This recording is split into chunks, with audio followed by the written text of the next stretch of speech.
Hello and good days to everyone. We are from tutorial 2 group 2. Today we will present about the chapter 2, the manager as decision makers. And my name is Huang Shi and here's are my group members. Khu Gia-en, Hong Shu-U, Oi Angel, Muhammad Hasif bin Roslan, Oi Xiaoyan, Lo Xingyi, Yu Wen-Xing, and Noor Hidayat bin Muhammad Razi.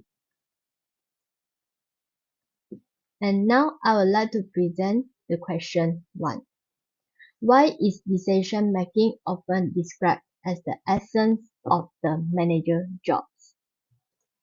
First, decision making can be defined as the process of the selecting a right and effective course of actions from two or more alternatives for the purpose of achieving the desired result. Decision making is the essence of the management. And so, all matters relating to the planning, organizing, leading, and controlling are settled by the managers through the decisions that are executed into the practice by the operators of the enterprise. And hence, objective, goals, strategies, policies, and organization design all are to be decided upon in order to regulate the performance of the business. Decisions, both are large and small, are made every day by the managers and they have the potential to affect others. The entire managerial process is also based on the decisions. And next, decisions are needed both for tackling the problem as well as for taking the maximum advantage of the opportunities available. Correct decisions that can reduce the complexities, uncertainties, and diversities of the organization's environment. Therefore, decisions making play a vital role in management. It play the most important role in the planning process. When the managers plan, they decide on many matters as what goal their organizations will pursue, what resource they will use, and who will perform the each required task. When plans go wrong or out of the tracks, the managers have to decide what to do to correct the deviations. In fact, the whole planning process involves the managers constantly in a series of the decision-making situations. And last, the quality of the managerial decisions largely affect the effectiveness of the plans that met by them. Second, in organizing process, the manager is to decide upon the structures, divisions of work, natures of responsibility, and relationships. For instance, he can assign a subordinate for a particular task with the auditory given to him, and he can promote his subordinates and propose the job enrichments. Third, in leading, decision making is essential for providing the united of actions, and managers can use the leadership's ability to guide their team's members and improve the organizations. Leadership may require the managers to make decisions that impact the employees. To make effective decisions as a leader, it may be helpful to understand how the decision-making skill can help you to make those choices. And last, in controlling, if you have to decide how the standard is to be laid out and how the deviations from the standard are to be rectified and how the principles are to be established and how instructions are to be issued and so on. And let me do a conclusions. Decision making is integral the part of the management as the survival and growth of the business hinge on the quality of decision making and is be described as the essence of the manager's jobs. Hello everyone, my name is Khu Gia-en. I would like to discuss with you guys about the second question, which is provide an X-step illustrations of any decision-making process undertaken by you.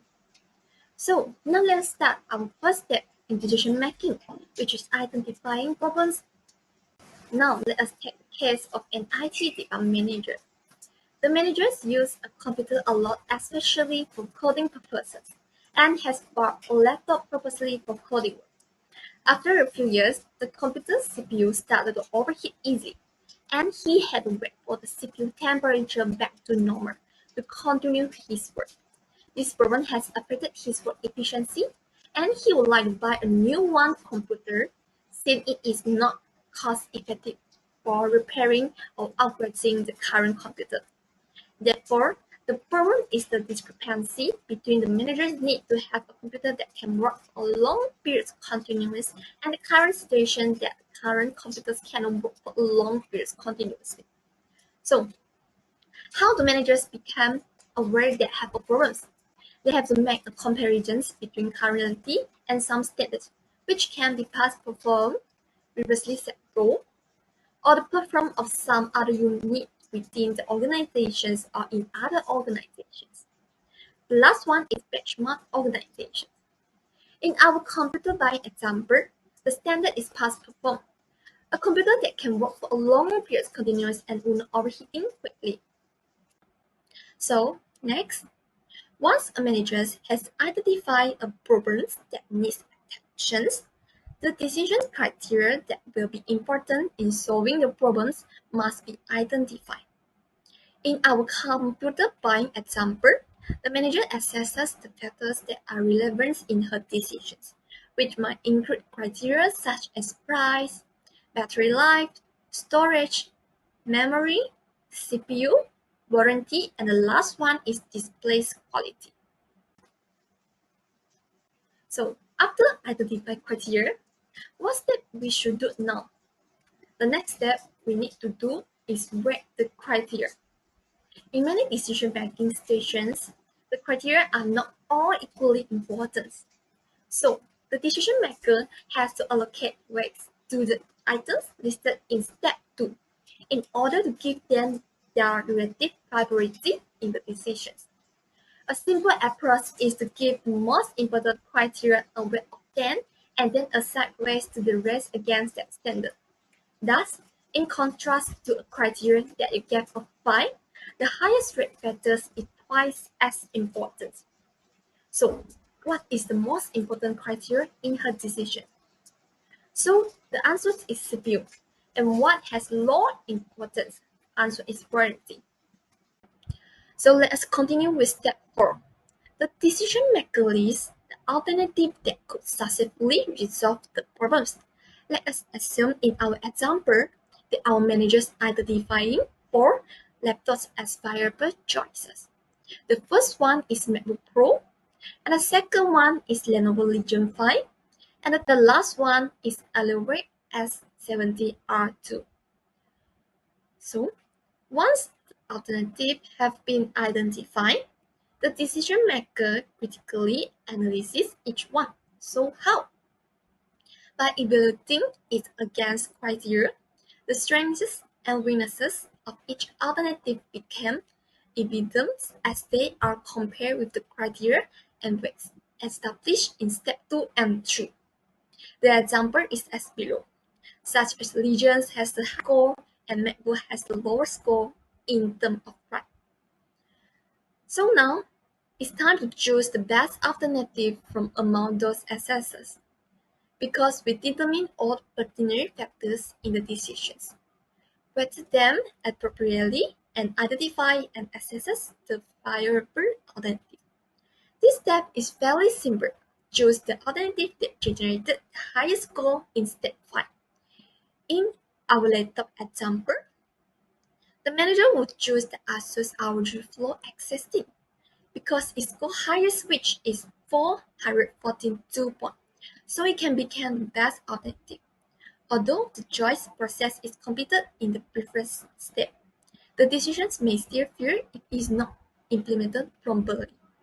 After selecting the best alternative, the IT department manager will go to the computer store nearby for buying the Asus ROG Flow X16 because this model is the highest mark between these 4 laptop models. Okay, Let's continue with the last step. In the last step, in the decision-making process, managers address the outcome of the decision to see whether the problem was settled. Therefore, the IT department managers were satisfied with this result, which is just as soon as our for accessing, because the main problem have been solved, which is the computer CPU will not overheating quickly and can work for a long period of time continuously. Hi everyone, I'm Wu Hongshu and this is my question. As decision making is personalized, do you think BIOS often plays an important role for a CEO or a first-line manager? Explain the potential daily BIOS that managers may encounter. So here I've listed some common decision-making biases that managers may encounter in workplace, such as overconfidence, immediate gratification, selective perception, or spillover bias, and so on. Okay, so let's talk about this question. Is bias important? So behavioral biases and mistakes that people make are not because of lack of education. These are mistakes that even the most sophisticated, most educated people make. So this really speaks to the hard writing of biases in people. And that biases are significant elements of human decision making. So in my point of view, though we should strive to be as fair in judgment as possible, the reality is that we all have biases that affect our judgments. Managers are certainly no exception to this rule, and a number of common biases affect how they evaluate their employees or even their own job achievement. And then let's see, research has shown that biased decision makers, overconfident decision makers, are actually more likely to be appointed to the CEO position. So I think this is one of the specific positive side of bias. It could make managers braver to make decisions and bring huge profits to their companies, but this is risky. And an overconfident CEO might prefer a chief financial officer who has similar viewpoints as him. This will lead everyone in the hierarchy of the company to have the same side of a case, and also it's hard to be creative. Alright, so bias is obviously not only unavoidable but also important. It will affect the plan for doing things for a manager and result in the future road for a company. Okay, so this is an example that potential daily bias managers may encounter. It is selective perception. Perhaps a manager has a keen interest in and enjoys talking about financial data. The employee turns into well-prepared and helpful reports, and one rushed and also incomplete financial report. But the manager focuses attention on the quality of the poor report simply because it is of special interest to him, and ignoring the high quality of the other two. So I think this is one of the most common biases managers may encounter. Managers with selective perception bias will take more care about the content they are interested in and ignore the useful or even excellent schemes. This is gonna be a huge loss for a company and reduce employee motivation. It will also create team distrust, and even these employees with talent could be buried. So obviously this is a disaster for a company. So that's all from me. Thank you. Good morning, Doctor and everyone. My name is Wei Angel, and I come from Tutorial 2 Group 2. My question is, what is intuitive decision making? In your opinion, when is this method best used, and what are the major drawbacks of this managerial decision making style? There are three approaches which manager or individual can make a decision, which is rational model, further rationality, and also intuitive decision making. First of all, rational model is an individual make rational decision and obtain facts and information, analysis, and step-by-step procedures to select the best and possible solution among the multiple alternatives. The purpose of using this method is to maximize the benefit and minimize the cost of decisions by using the logical steps. Besides, it's the bounded rationality, which individual will make satisfactory decisions instead of optimal ones due to the limitation of our thinking capacity, insufficient information, and also time constraints. For instance, when customers are ordering at the restaurants, they will make suboptimal decisions because they feel rushed by the waiter. Therefore, instead of making the best choices, we often make the decisions which is satisfactory or good enough. So for my first question, what is intuitive decision making? Intuitive decision making is an individual make decision based on their past experiences, skills, knowledge and training, ethical values and culture, data from subconscious, and also feelings and emotions. Sometimes people also call it as sixth sense. This process can occur within seconds or minutes. Besides, according to Robert Graves, intuition is the super logic that cuts out all the routine processes of thoughts and leaps straight from the problem to the answer. When we talk about intuitive thinking, we mean that someone who just knows what to do without consciously working out a solution. Nowadays, intuitive decision-making model has emerged become an important decision-making model. For example, Eric Schmidt, who is the former CEO of Google, says Google couldn't afford to drag its feet and delay executing on ideas. That means Schmidt needed to become an intuitive decision maker, which was an area where he excels. Moreover, he also said in an interview for the podcast Master of Skills, which is the most important things to do is to have quick decisions. You will make some mistake, but you need decision making. And next question is, in my opinion, when is this method best used? So from my point of view, I think that intuitive decision making best used in our daily life, and when two alternatives are apparently equal, rational reasoning is very difficult to apply, and hard facts are inefficient. So this decision making can speed up our decision making process. Due to that, we do not have to making calculation and also compare the alternative. Besides, it's also natural. When we make a decision based on our intuitive, it feels right. For example, when we're choosing an outfit that looks good on us, it is because the clothes fit our style and body shapes.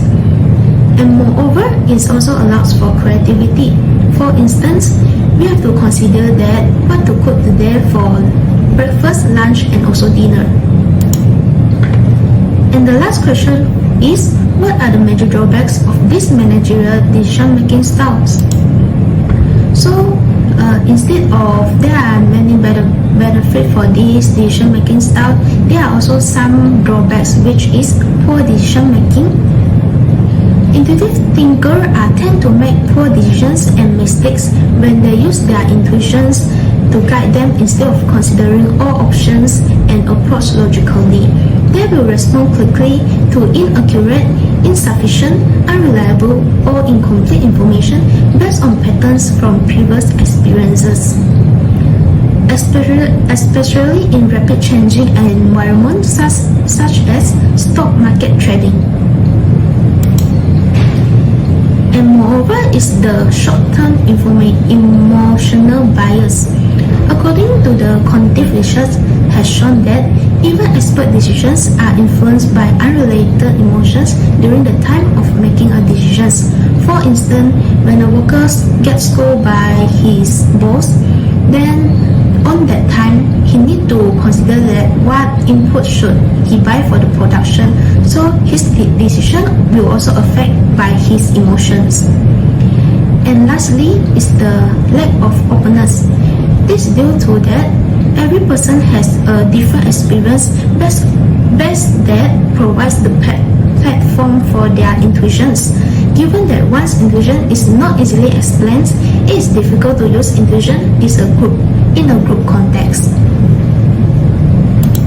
So that's all for my presentation. Thank you, and I pass to the next presenter.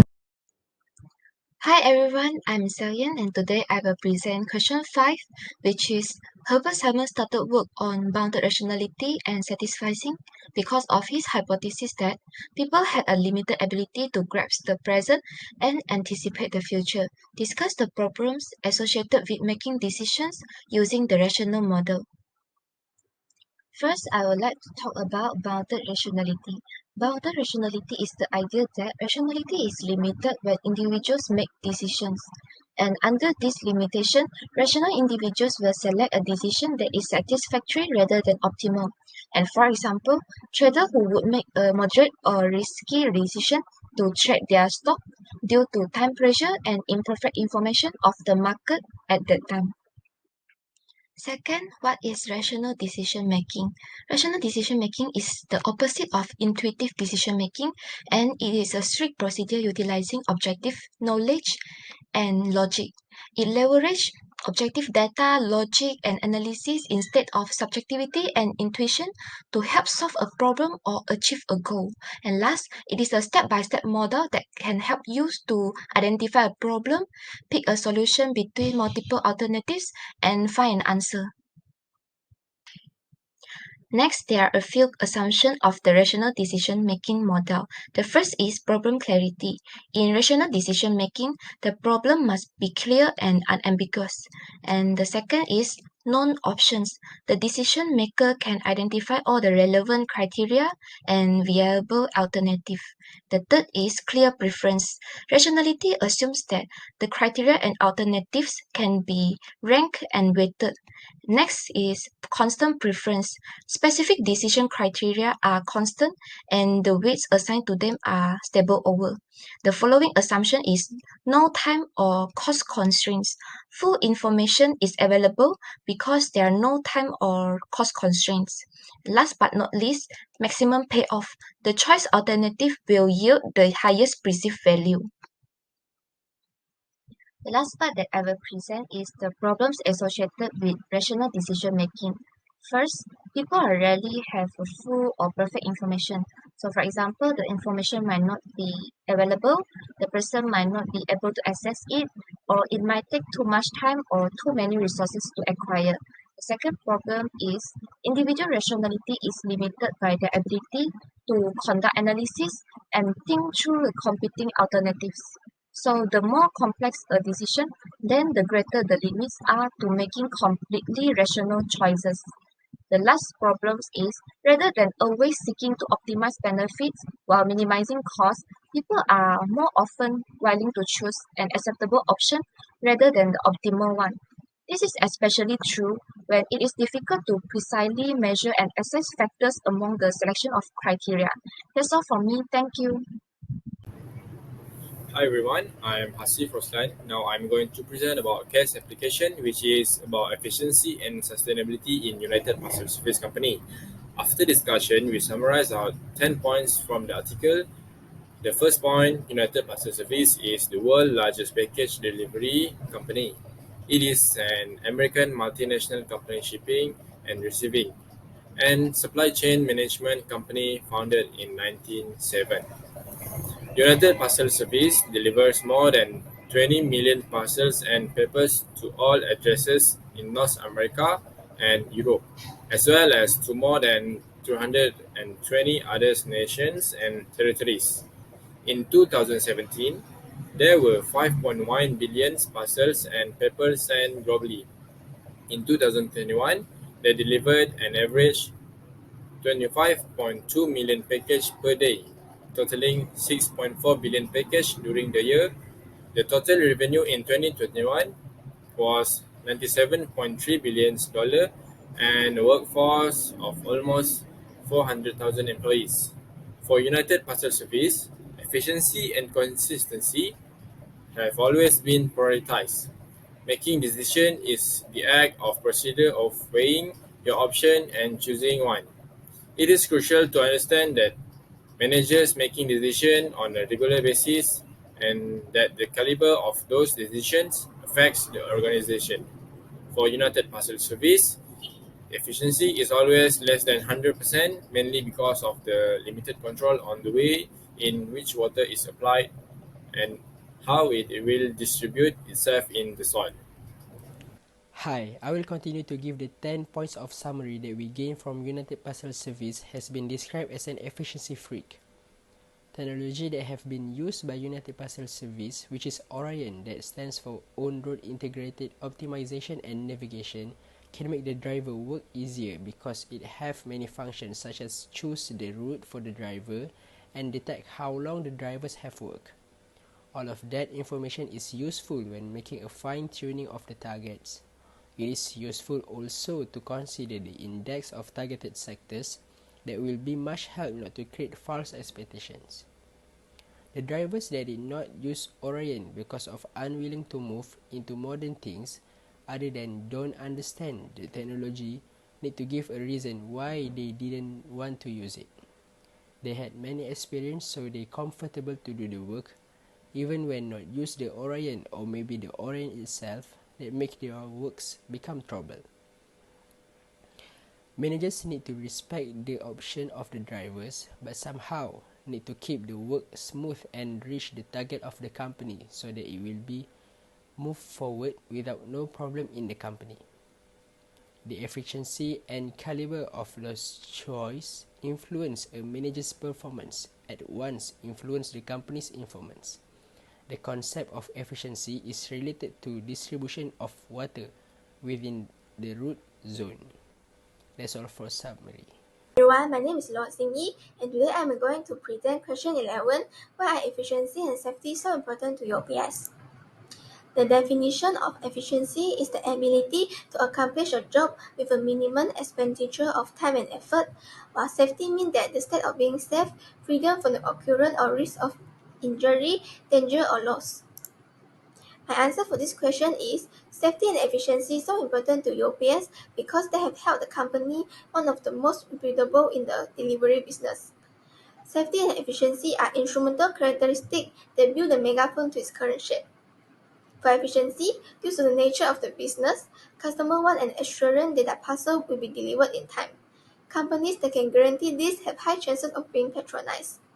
For safety, given the growth of online shopping sales, it is not surprising that package theft, lost item, and package damage in transit are also on the rise. Parcel will be delivered in good condition is why customers have made UPS their priority as they use it to send and receive different types of parcel. These are some of the customer complaints about parcel issue directed at J&T, one of our country delivery company.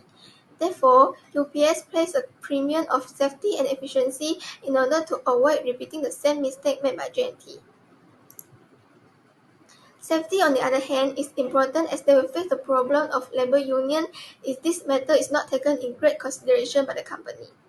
Furthermore, compensating for stolen or damaged product is one of the aspects that affect the profitability of many delivery companies globally. However, UPS reap big for this aspect in the sense that it does not have to incur huge resettlement costs. In conclusion, by using these two characteristics as central to its operation, the company has won over many clients, thus enhancing its brand in the global market. For question 12, will you characterize a driver route decision as structured or unstructured problem, program or non-program decision? Explain. Let's see the differences between structured problem and unstructured problem. Structured problem is a straightforward, familiar, complete, and easily defined problem, while unstructured problem is a problem that is new or unusual for which information is ambiguous or incomplete. My answer for this question is I can characterize the driver route decision as unstructured problem since they have the freedom of making independent decisions from their experience and the prevailing condition of the day. Drivers have different routes each day and they have some wiggle to decide what they want to deliver first. Program decision is a repetitive decision that can be handled using a routine approach. Program decision-making is relatively simple and tend to rely heavily on previous solution, while non-program decision is a unique and non-recurring decision that require a custom-made solution. So my answer is the decision can be both programmed and non-programmed. A driver-on decision are usually unprogrammed, but with the rise of on-route integrated optimization and navigation, it's allowed decision to be more programmed. It's because on-route integrated optimization and navigation is leading to a balance between an optimal result and consistency to help driver make the best possible decision about the route delivery. That's all from me. Thank you. Hi everyone, my name is Yuan Singh. So the next question is, how will Orion technology help drivers make better decisions and think of the step in the decision-making process? So first of all, I will explain what is Orion. Orion stands for On-Route Integrated Optimization and Navigation, which is a kind of algorithm that knows better than any human on how drivers ought to plan their routes when they are delivering products. So the first step is identifying a decision problem. In this case, we know that United Parcel Service, which is UPS, is the largest package delivery company in the world.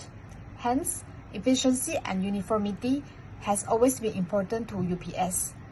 So the company are more focused to increase the efficiency of driver to delivering the product, because the old methods such as the procedure, the rules was challenging and stress to the drivers.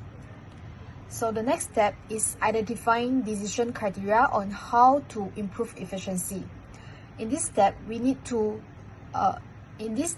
UPS need to consider about the factor that will affect the efficiency of a driver when they are delivering products.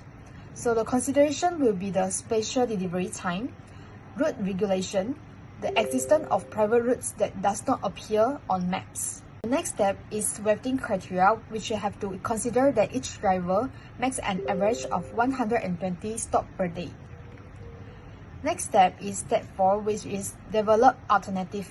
Develop alternative solution is to have the best possible decision out of the available alternative. There are a lot of alternatives to deliver package along an average driver's route, then human mind can't figure it out. So Orion helps drivers save millions of miles of their delivery routes using decision algorithm. So next is analysis alternative, which is the strengths and weakness of each alternative and compare with the criteria. So UPS have to analyze all possible alternative routes, include the time delivery, risk, and also effectiveness, so that they can determine the best route. So step 6 and 7 is selecting alternative and implementing alternative. Compared to the old methods, which are more challenging and stressful to the driver, it is better for UPS to use Orion technology, which is designed to refine itself over time. Balance between an optimal result and consistency help drivers to make the best possible decision about the route delivery to save time. After implementing the alternative, UPS have to evaluating decision effectiveness, which is they have to appraise the outcome of the decision to see whether Orion have increased the efficiency of UPS or not. From this case, Orion used algorithm to determine the shortest and the best possible route for driver and help them to minimize the transportation costs of UPS, as well as increase the efficiency of delivery. As conclusion, the best decision for UPS is using Orion technology, which can help drivers make the best possible decision about the delivery routes and considering how many miles UPS drivers traveling every day. So that's all from me. Thank you, and I will pass to the next presenters. Hi, for the next slide, we will answer the question 214, which is how is United Parcel Service being a sustainable corporation? There are 3 factors that make United Parcel Service become sustainable, which is environment, social, and governance. Firstly, for the environmental sustainability, United Parcel Service is determined to continue their leadership in making credible and purposeful changes to decarbonizing the transportation sector other than recycle the resources that can be used again. For example, on 26 September of 2022, Nespresso, the brand of single-serve coffee, is collaborating with United Parcel Service to make a recycle program to reuse the processed clean aluminium and to compost the coffee grounds turned into nutrient-rich soil used for landscaping. Furthermore, United Parcel Service has been investing and researching about electric vehicles, EVs, since the 1930s. The global fleet includes over 13,000 alternate fuel and advanced technology vehicles, including more than 1,000 electric and plug-in hybrid electric vehicles on the road that have been used by United Parcel Service to reducing greenhouse gas emissions and mitigating the environmental impact. Secondly, for social sustainability, United Parcel Service will deliver social impact through the commitment to diversity, equity and inclusion. They also have an employee engagement through volunteerism and charitable giving through the United Parcel Service Foundations. For example, the United Parcel Service Foundation has committed to transporting an additional 80 metric tons of humanitarian relief for Ukrainian refugees that contain medical goods, food and water purification equipment. Other than that, United Parcel Service also has committed to shipping 13.8 million vaccine doses into Indonesia, making it the largest in-kind gift for COVID-19 vaccines funded by the United Parcel Service Foundation to date. United Parcel Service has delivered over 400 million COVID-19 vaccines globally and already delivered at least 1 billion vaccines by the end of 2021. Lastly, for governance sustainability, the United Parcel Service remains committed to a transparent and inclusive governance structure. Firstly, they created the role of Chief Diversity, Equity and Inclusion Officer, a new position on the company's executive leadership team, so the workers have their roles to get the company into more progressive with their specialties to solve the company problem. Secondly, they separated the chairmanship from the CEO to create the first independent chair in the company's history and added 5 new directors, increasing board diversity with respect to gender and ethnicity without any racism and underestimate the team. That's all from me. Thank you.